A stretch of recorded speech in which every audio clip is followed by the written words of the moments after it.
It did force the closure of a state highway and nearby businesses for several hours. The collapse happened at a grain elevator along Highway 74 in St. Charles.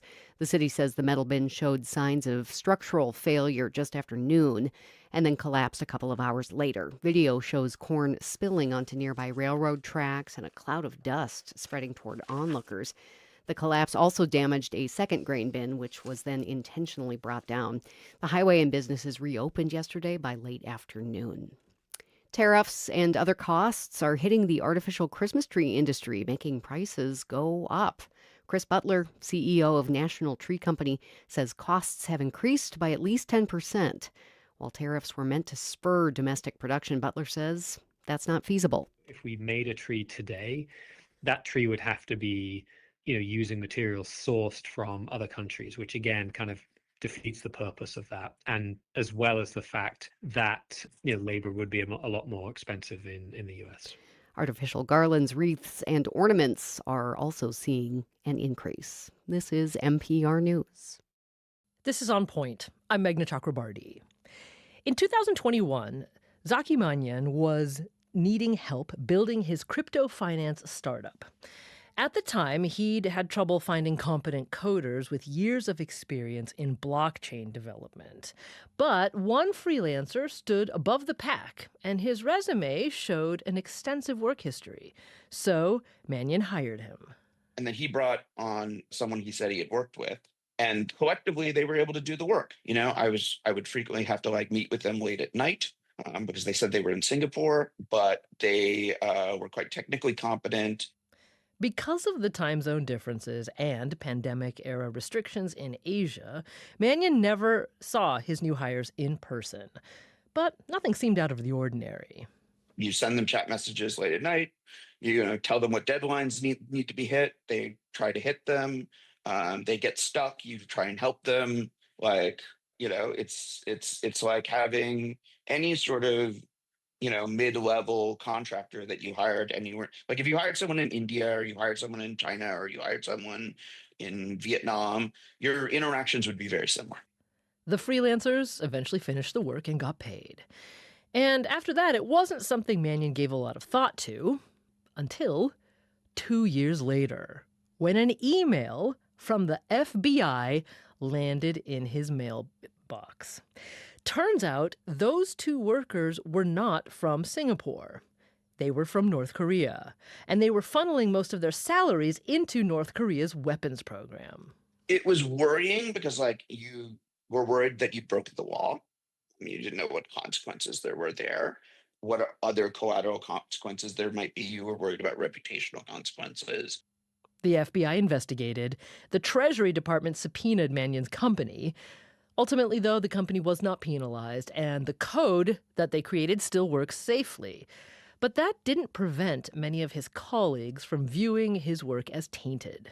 Part of the dream of cryptocurrency was we're trying to build a global system that anyone can contribute to. So you could be it shouldn't matter what school you went to. It shouldn't matter what country you live in. That was the whole point of building this thing like that. And I think what we've seen with North Korea is enormously taking advantage of those values, enormously taking advantage of the idea of an open internet.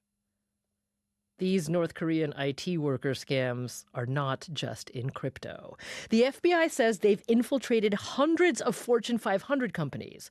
According to a report from the United Nations, the fake employee program earns Kim Jong-un's regime between $250 and $600 million per year. Workers are often under duress by the North Korean regime. They're forced into cramped office conditions where they're constantly monitored. And they also work grueling hours and must fulfill strict income quotas. Manyan says now, when a job applicant makes it to the interview stage with his company, he asks them to perform a very specific task. At this point, it's become so absurd, that it's just normal when you're interviewing anyone basically that you've never met in real life, to basically be type in King Jong-il is fat and push enter. And this will eliminate 100% of the North Koreans. But for us, I'd say the screening process is just now an annoyance and inconvenience. You feel bad for the people who are doing this work. A lot of them are good engineers. And like, as far as we can tell, they're just basically slaves. But like, it's obviously just a huge problem for our industry, but I think like widely a huge problem for society. In Mannion's case, that screening he does eliminates almost half of the applicants. This North Korean IT worker scam is part of a recent uptick in cybersecurity threats from state-sponsored actors. Some researchers show a 47% spike in cyber attacks just this year. High-profile hacks have seemingly hit every part of American life. A China-sponsored hacker gained access to Treasury workstations and documents earlier this month. What happened at Fall River Schools is in fact a ransomware attack, and the FBI is involved. Multiple sources have shared a pop-up message with me where the healthcare network was given 72 hours to contact the group behind the attack and negotiate. And I don't mean to alarm you, but we are in the midst of a national emergency because Krispy Kreme online orders were disrupted in a cyber attack. We can't let hackers take our donuts. They already have our cookies. Funny, but also very serious, because these threat actors have been so successful, they're even starting to infiltrate the people who have the most experience dealing with cybersecurity threats, cybersecurity companies themselves. So this hour, we're going to talk about the ever-changing world of cybercrime and how companies can and must protect themselves from new generations of foreign threats. And Tom Hagel joins us. He's a distinguished threat researcher with the prominent cybersecurity company SentinelOne. And recently, Sentinel Labs published an article titled Top Tier Target: What It Takes to Defend a Cybersecurity Company from Today's Adversaries. Tom, welcome to On Point. Hi, thanks for having me. So has SentinelOne itself been the target of cybersecurity attacks? Yes, absolutely.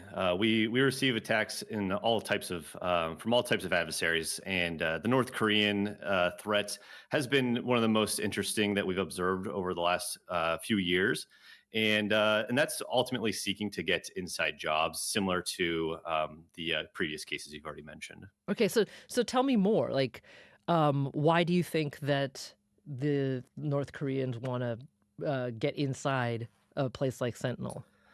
Yeah, absolutely. So you have to remember that the North Korean cyber domain is quite complex and intertwined between multiple objectives. Now, the IT worker scheme, where they're trying to get inside jobs, get salaries, the primary objective there is for funding the regime's cyber and weapon program. Now, when you start to involve additional targeting of trying to get inside jobs at very strategic organizations, be it banking, large cryptocurrency organizations, or cybersecurity companies, the objectives start to blur. So these organizations within North Korea, they intertwine so much with various missions. And when you start to look at the targeting of these more top tier targets, that's when we see the objective shift potentially towards long-term espionage, supply chain intrusions into our customer networks, and things like that. So it complicates it, and you have to remember that this is a very like individualistic approach that they have to take, but ultimately it depends on the scenario. That what can they do to benefit the most from each victim, and they'll try various things to try and make the most money or most impact for the regime. Right, and just to be clear, I mean, I guess to put it in layperson's terms, trying to infiltrate a company like SentinelOne would ostensibly also give those attackers access to the very software that you are creating to keep other companies secure. Yeah, absolutely. So we were successful in stopping any of their attempts to get in. Very happy to say we stopped 100% of them to even trying to get in.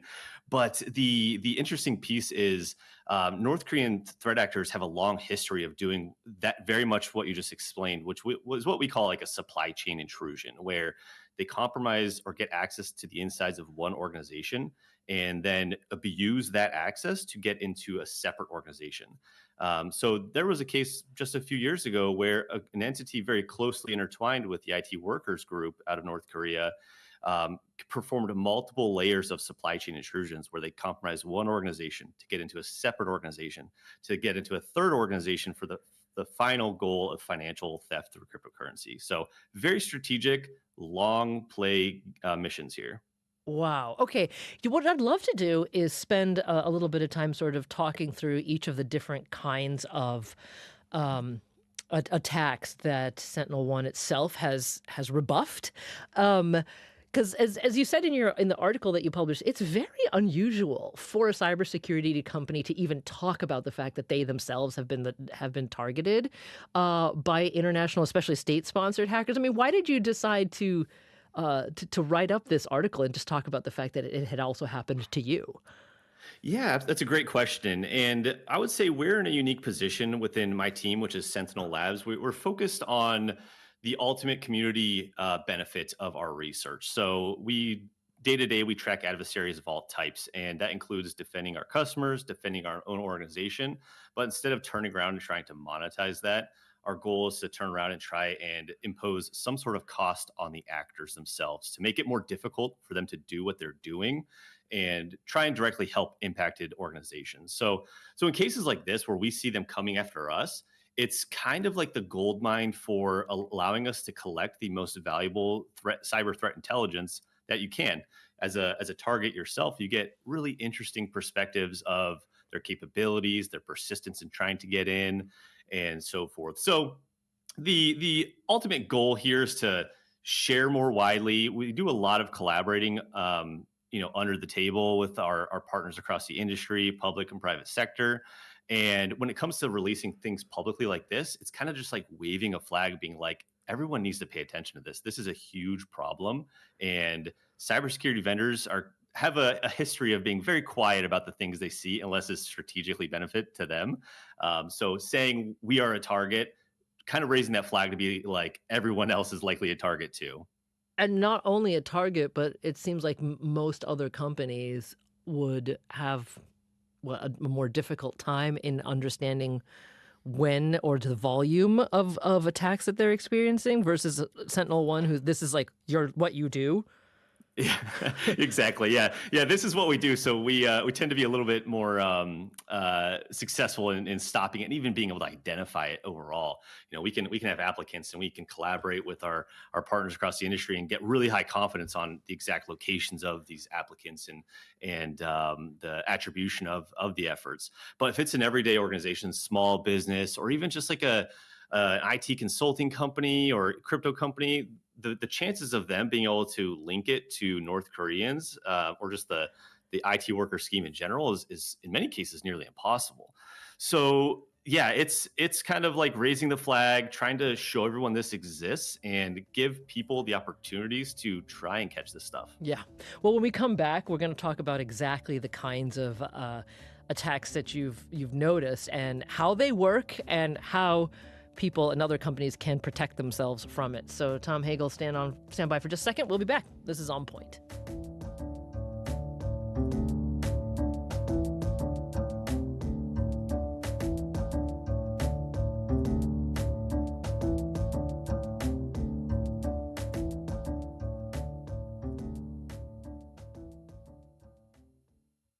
Support comes from Ebenezer Senior Living. During the holidays, changes may become apparent in aging loved ones. For over 100 years, Ebenezer Senior Living has supported families with memory care, skilled care, and more. EbenezerCares.org.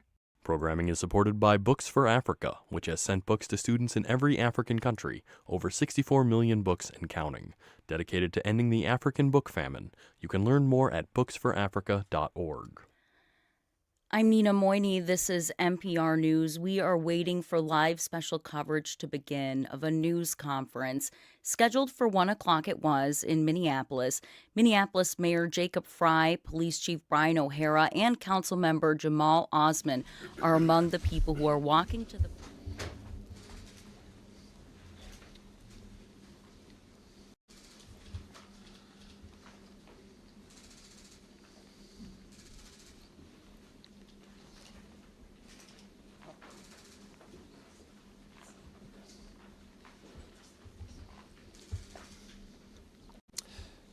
Good afternoon. My name is Jacob Frey.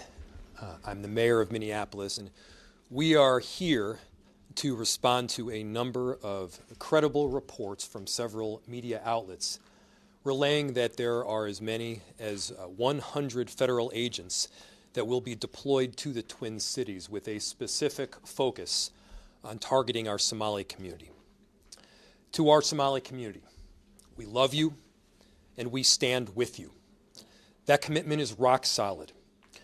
Minneapolis is proud to be home to the largest Somali community in the entire country. They've been here for decades in many instances. They're entrepreneurs and fathers. They benefit both the culture and the economic resilience of our city. Targeting Somali people means that due process will be violated. Mistakes will be made. And let's be clear, it means that American citizens will be detained for no other reason than the fact that they look like they are Somali. That is not now and will never be a legitimate reason. For decades, the Somali community has added greatly to our city.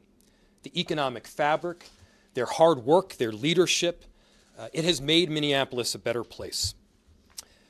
We are not given advance notice or inside information about these kinds of operations. But here's what we can promise. We will not compromise our values here in Minneapolis. Our values and our commitment to the Somali community, to every community of immigrants and people in our city, is rock solid and will be unwavering. Our police, many of whom are Somali themselves, are trusted partners in keeping people safe. They will not collaborate with any federal agency around doing immigration enforcement work. Our city staff and our law enforcement will not ask the question as to whether an individual is documented or not. And by the way, there are more than 80,000 Somali people living in Minnesota. Almost all of them are both documented and citizens.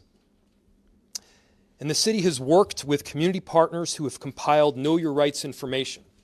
And so here's what we know. You have the right to remain silent, and you have the right to a lawyer. You can refuse to sign documents until that lawyer is present.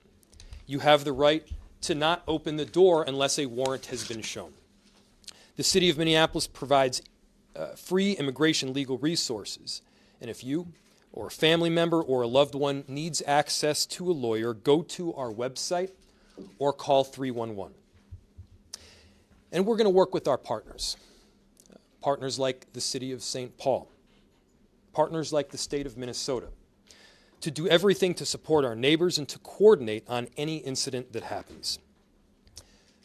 Obviously, this is a frightening moment for our Somali community. There have been many frightening moments over the last several months to our immigrant communities in Minneapolis. In Minneapolis, our diversity is diverse.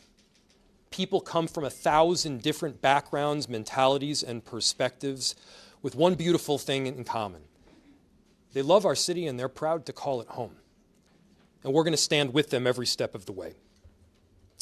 But we need to also be demanding better from an administration who is intent on targeting people and committing so much time, energy, and money to terrorizing certain groups within our community.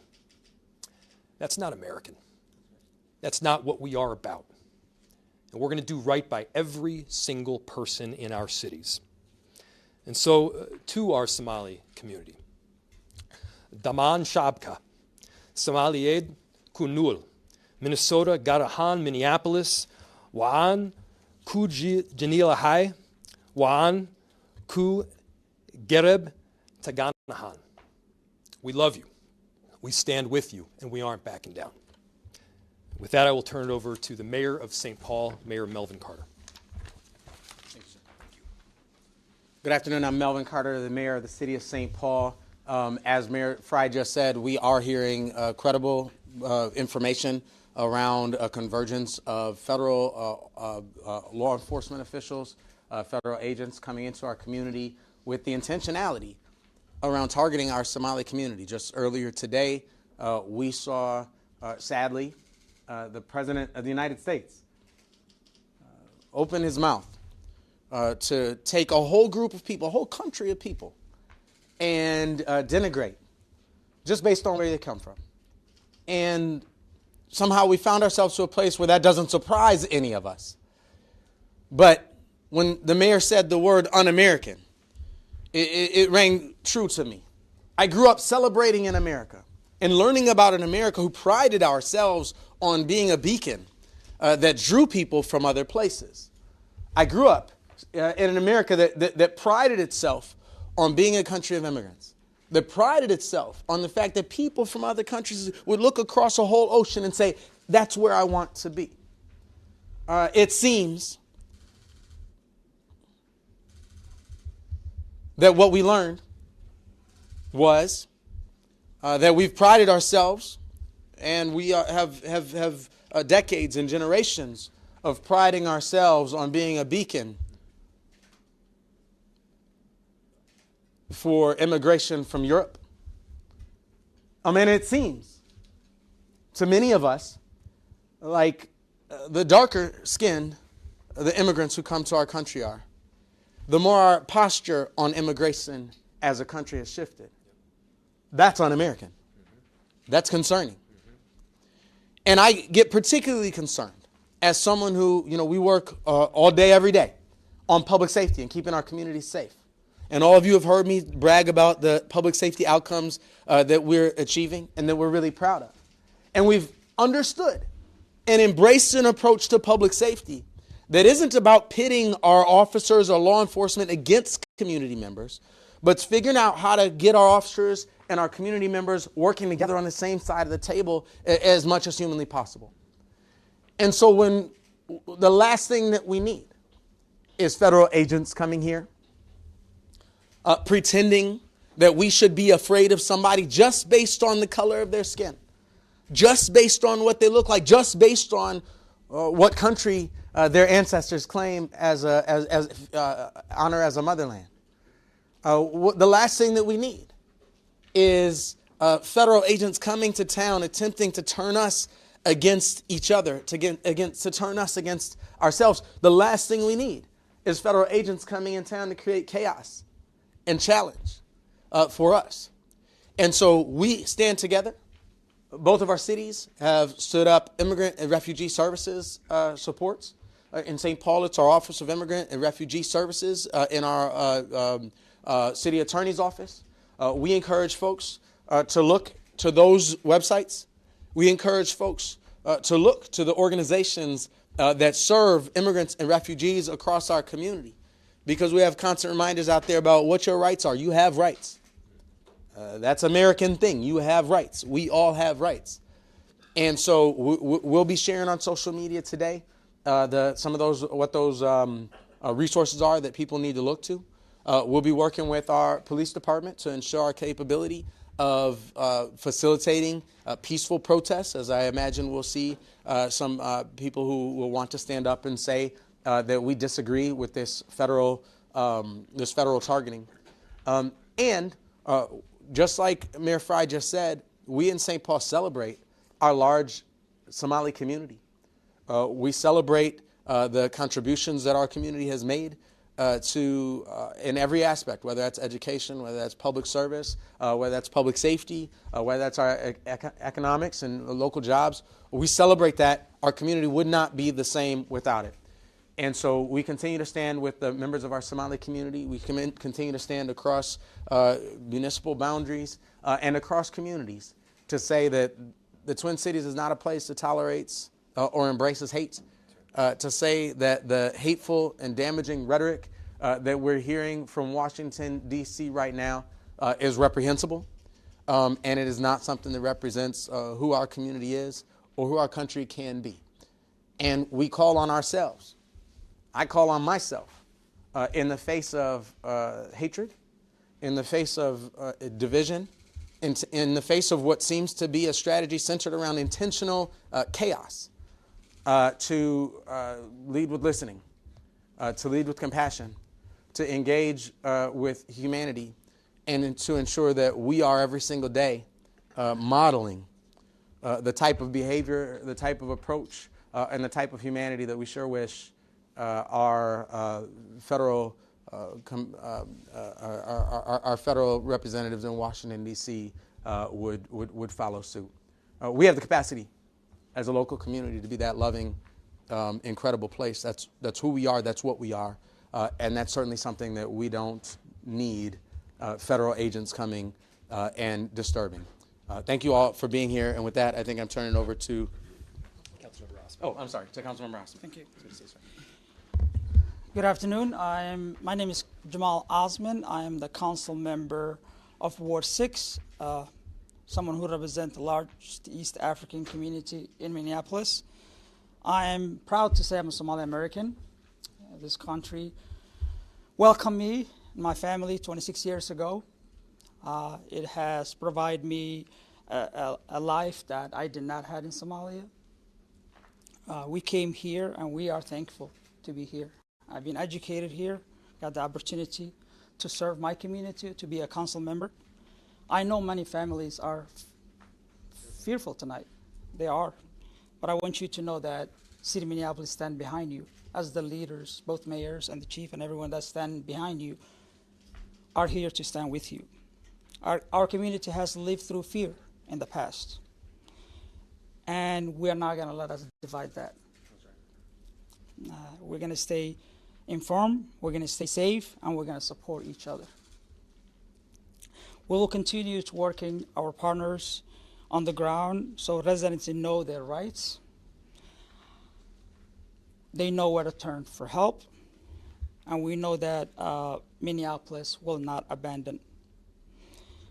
One of the things I do want to say, and obviously everyone knows that our president is racist, xenophobic, Islamophobic, and we are going to fight that.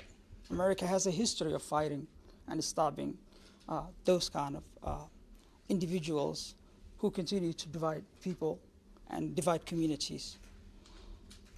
Many Somalis that live in this community are working at your groceries, working at your hospitals, delivering your babies. They're doctors. They are very successful individuals. Now I would like to switch into Somali to speak to my community. Assalamu alaikum.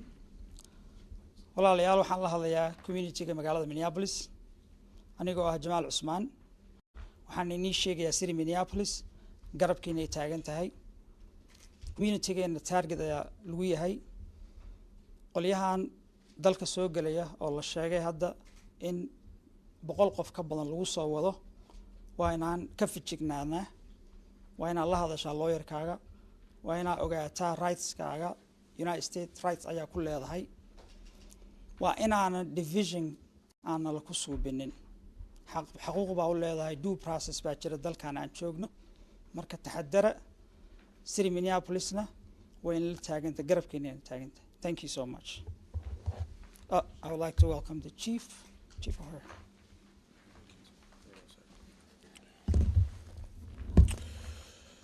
Good afternoon. My name is Brian O'Hara, B-R-I-A-N-O''H-A-R-A. I am the Minneapolis Police Chief. I know the recent reports that are circulating among the media are concerning. I just want to be clear. We are not confirming anything that has been in any of these reports, and we don't have any official information ourselves. What we are aware of is what has been happening in our community. And our involvement, the mayor's leadership on that, council members and other elected officials in the city did not start today. That's been going on. The fear that the community has been experiencing, immigrant communities have been experiencing in this city is real. We have been meeting, I have been meeting with pastors, imams, business owners that are having a real impact in our city. People are afraid to go to church. They're afraid to go to worship. They're not spending money at a lot of our immigrant businesses in the city. And from a public safety perspective, the fear of people to cause the police is something that to call the police in a time of need is something that harms everyone. We don't need that. If people are able to prey on certain people in our community, to victimize them, to rob them, because they think those folks are less likely to call the police, that makes everyone in the city less safe. It does absolutely nothing for public safety. So I just need to be clear, as our mayor has stated, the Minneapolis Police Department does not work with federal law enforcement for the purpose of conducting immigration enforcement. We don't provide information to federal immigration authorities. We don't ask people about their immigration status. Our mission is clear: to protect life, to uphold the law, and to maintain safety for all people in our communities. Over the last 24 hours, I have addressed every roll call in this city, from last night into this morning. Not because of these news reports, but because I have been concerned. Both over the weekend, we've been getting reports, increased reports of immigration-related activity from members in our community. We can't verify that, but we know people in the community are heightened.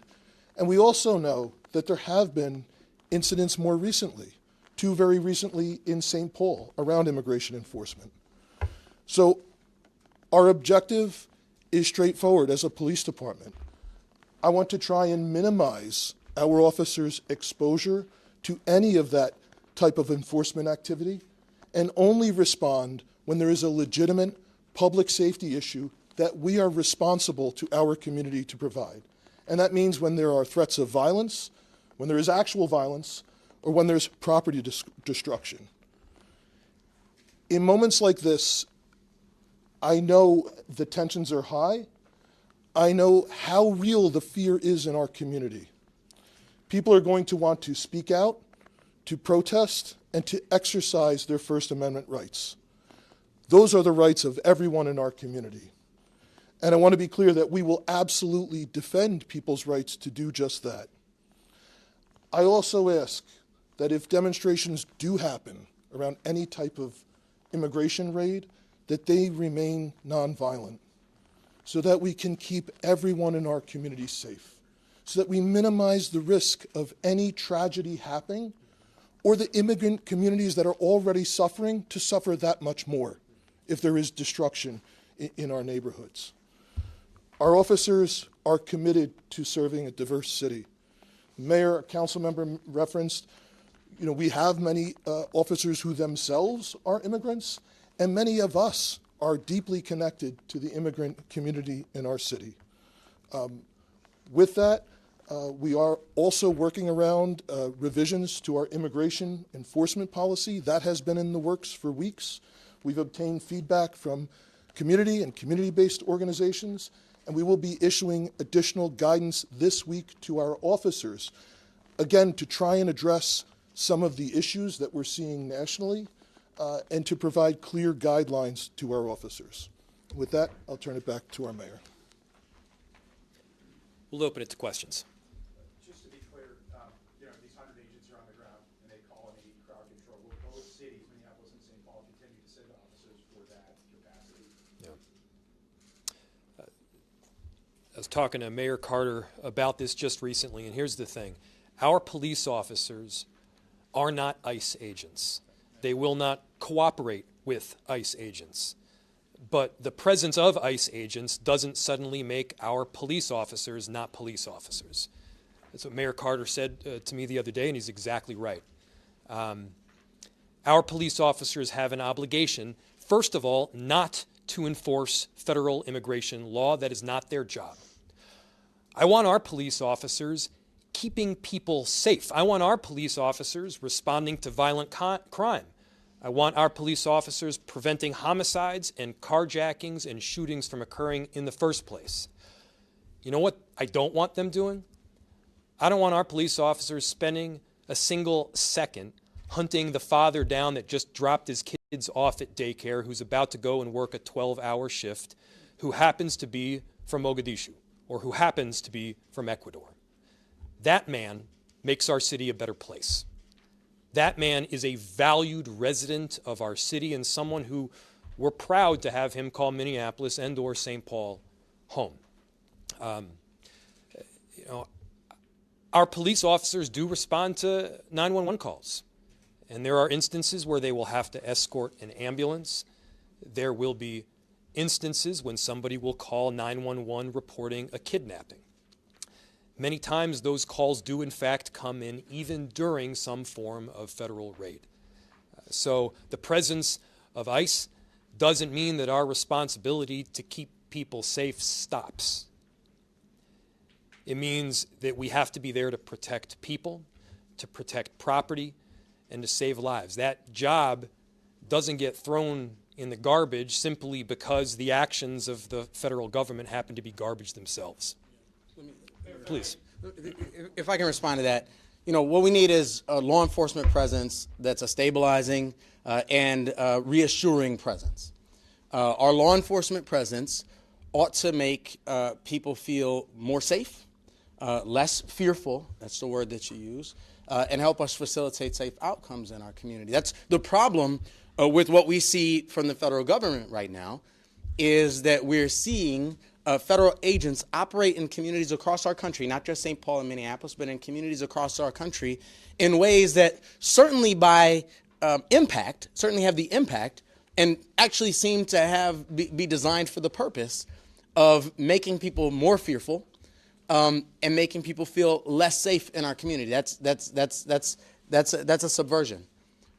The problem is, in St. Paul and in Minneapolis and all across the country, is that we see federal agents showing up, and like I said, it feels to me intentionally, but whether it's intentional or not, federal agents showing up in communities across this country and having the impact of making people feel less safe, of making situations feel chaotic. And it is the responsibility of our police officers to respond to unsafe and chaotic situations in our community and help to try to be a stabilizing presence. And that's what I said earlier, and I think Chief O'Hare acknowledged this as well. And the truth is, you can interrupt me if you like, I don't even actually like the phrase crowd control, because our goal has to be what I said at the beginning, to be a stabilizing presence, to be a reassuring presence, and as you've heard many people say today, to facilitate, not control a crowd, but to facilitate the crowd's ability to safely express their First Amendment rights. Now, one of the key things to that is we have people across this metro area who've been trained as peaceful interveners, people who've been trained as witnesses, as people who've been trained to be able to help be organizers. And when we show up to those protests, it's our responsibility to help enforce and follow the norms that help to keep that a peaceful protest, so that we can do our part as well to help be a stabilizing influence. And that's sort of what I was talking about when I said, we have to do the opposite of what they're doing. Sadly, we live in an era where we have to find all of our ways, whether that's community members, whether that's protesters, whether that's elected leaders, whether that's our brothers and sisters in uniform. We all have to find ways to help stabilize things that it feels like our federal government and our President of the United States are intentionally destabilizing. Yes, we need our officers to be helpful to be stabilizing presence in those spaces and in all of our spaces in our community. Thank you. Do officials in each city currently have an open line of dialogue with the Department of Homeland Security, just to get a basic sense of what you are responding to when the police does in fact end up going to these scenes? Or are you essentially showing up blind at a chaotic confrontation? Can you repeat the question? I will. Yes. Yep.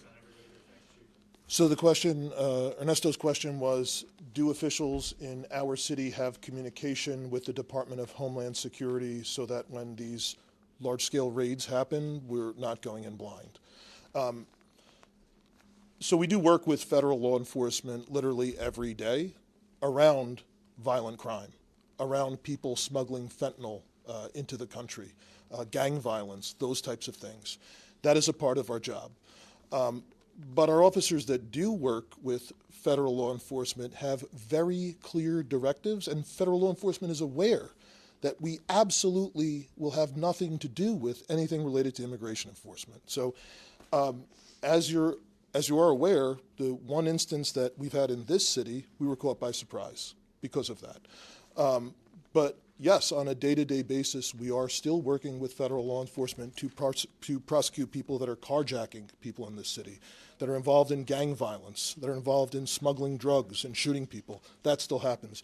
But no, there is no communication around immigration enforcement.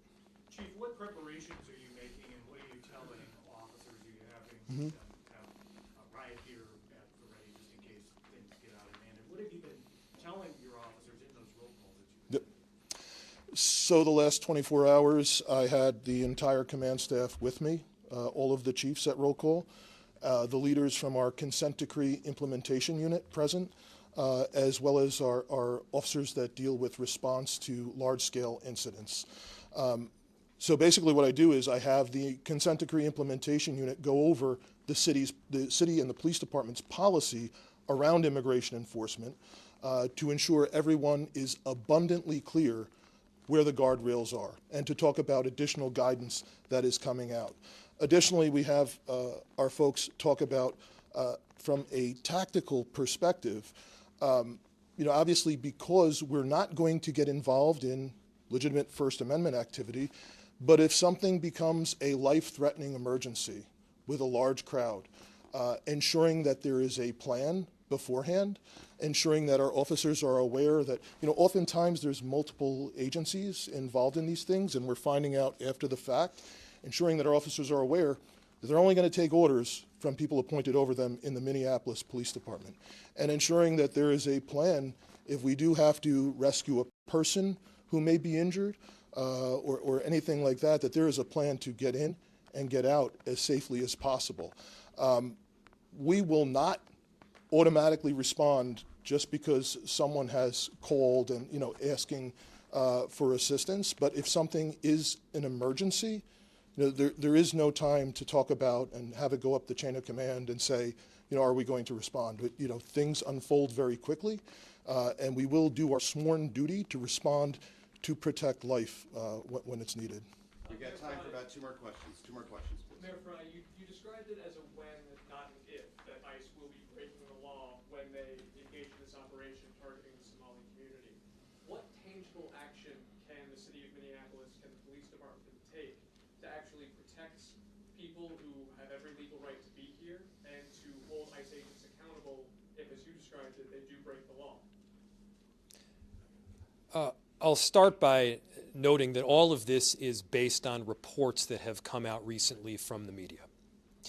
If, in fact, those reports are accurate and there are 100 federal immigration agents that will be deployed upon Minneapolis and St. Paul specifically with the intention of targeting our Somali community, they're going to run into all sorts of constitutional impossibility that they can't begin to comprehend. Again, there's more than 80,000 Somali people that live in the state of Minnesota. A very tiny portion of them aren't citizens. In other words, the vast majority, almost all of the Somali people that are here in Minnesota and in Minneapolis are citizens.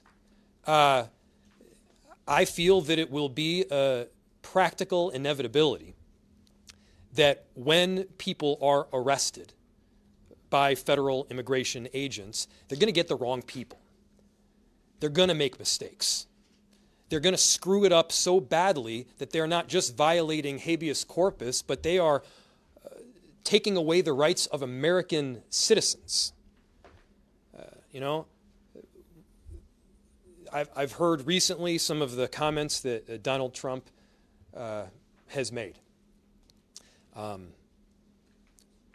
I've heard commentary that a number of people around this country are making about our Somali community as a whole, holding them at fault for the actions of a few. The perpetrators of any form of crime should be held accountable in the United States, regardless of what ethnicity, religion, or background you come from, period. And whole communities aren't then held accountable, though, for the actions of a few. I'm Jewish. But when Bernie Madoff was committing all sorts of financial crimes, nobody held me accountable for them. I don't know if Ted Kaczynski is Polish or not, but regardless, if he is, nobody held a whole bunch of Polish people accountable for what Ted Kaczynski did. I could give 13 more examples. But the bottom line is that we have a justice system in this country, and this justice system relies on due process. It's a justice system that we abide by. We have a constitution in this country. And for those that claim to be constitutional scholars, you can't throw that constitution out when it doesn't benefit your interest or doesn't hate on the groups that you hate. That's what we're seeing a lot of right now. Yeah, I'm going to have the chief say one thing, and we'll take one more question then. I just wanted to add one point onto the original question around community and fears that things may be unlawful. We have experienced reports in this city, and I'm sure in St. Paul also, where people call to say that there's folks that are masked, that they're not sure if they're law enforcement, that they may be kidnapping people. Like, we have had those reports. I want to be clear to the community. The community should know that if you see something like that, that is legitimate, that you don't know if someone is law enforcement, you should call 911. And you should provide as much information as possible, because let's not forget, we very recently had tragedy in this state by someone who was purporting to be law enforcement. So please, let's be clear. That's something everyone should report, and that we will immediately respond to, and we will document, whether it's somebody's not sure if there's a kidnapping happening, somebody's not sure if there's law enforcement present or not. And that's something else that's additional policy requirements that we are implementing, that we will document and report these types of things anytime that we hear it, and reminding our officers of their duty to intervene. So if there is anything that is a violation of someone's human rights or civil rights, excessive force or anything like that, they absolutely have a duty to intervene as police officers. Okay, one more question. One more question from someone who has not asked a question yet, please. Right here. Thank you. This is for Mayor Frey and also Councilman Osmond. We just heard the president say that he doesn't want Somalis in the U.S. and wants them to go back to their homeland. What's your response directly to him? He's wrong, and we want them here. Somali people have been an extraordinary benefit. I'll say it again. Somali people have been a benefit to our city for longer than I have been in our city. They have started businesses and created jobs. They have added to the cultural fabric of what Minneapolis is. They were welcoming to me when I first came out to Minneapolis. In fact, they were one of the first groups that I myself got to know. To, again, villainize an entire group is ridiculous under any circumstances. And the way that Donald Trump is consistently doing it, I think calls into question major constitutional violations. And it certainly violates the moral fabric of what we stand by in this country as Americans. Councilmember Osmond, I'm sure you can add a bit more. Somali Americans, Somalis are here to stay. America is an immigrant country. It has been an immigrant country for over how many years? Hundreds of years. Our community contribute a lot to this state and the city. We love this city. This is home. We're not going anywhere. Call the American people to stop the hate, to stop the Donald Trump hate. He continue to divide Americans. That's what he's doing. Like I say, it's time to stand up against his hate and unite. Somalis are here to stay. We love this state. We love this country. This is home. Thank you. Okay, thank you, everyone. No, I'd actually like to respond to that as well. The words that founded this country, the words that launched this American experience, start with "we the people." And I believe that the sacred moments in American history are the moments we've had to decide who the we is, who gets to be included in the we. Do we mean black people? Do we mean women? Do we mean immigrants? Do we mean gay and lesbian teenagers? We have to decide who is a part of the we when we say we the people. We the people. And the Constitution of the United States, the Declaration of Independence, says that the authority the just power of our government, the just power of those federal agents, the just power of our police officers, that authority is granted by the consent of the governed. And so when we talk about attacks, racist, Islamophobic, xenophobic attacks on our Somali community, and you combine that with what Mayor Frey just said, the vast majority of our Somali community are citizens. So who he just attacked isn't just Somalis. Who he attacked is Somali Americans. Who he attacked is Americans. And so if the President of the United States is telling you out loud that he hates Americans, then I can't imagine a greater confession of incompetence to do the job that you've been hired to do than to say you don't believe that Americans belong in America. That's what Donald Trump said to us today, and it's very important for us to understand that that was not just an attack on our Somali community, it was an attack on our Somali community, and everything Mayor Frey and Councilman Osmond said is important. But it's easy to sit at home and say, oh, he's attacking them. He's attacking Americans, American citizens, American residents, American neighbors. They're destabilizing communities and trying to get us to be afraid of somebody because of what they look like. And as Mayor Frey said, it's probable that there will be constitutional abuses. It's not probable. It's what they're saying. They are saying they target people based on how they look. Now, all of us grew up in classes that taught us that that's wrong, and it's still wrong today. So what you heard the president say today was that he is incompetent and incapable of being a president for the people of the United States because he just said out loud that he despises Americans. Thank you. Thanks, everyone. All right, I've got some housekeeping stuff as soon as they leave. You just hold one sec. You're listening to live special coverage here on NPR News. I'm Nina Moyni. You just heard there from Twin Cities elected officials and the police chief of Minneapolis addressing what they called credible reports from news organizations that as many as 100 federal agents are being deployed by the Trump administration to the Twin Cities area with a focus on immigration enforcement targeting the Somali community. Again, these officials saying they don't have official word about this, that they don't get a heads up from the federal government about it, but calling these reports credible. Unnamed sources have told news outlets the operation could begin in the coming days and is expected to zero in on people in Minneapolis and St. Paul who have final orders of deportation.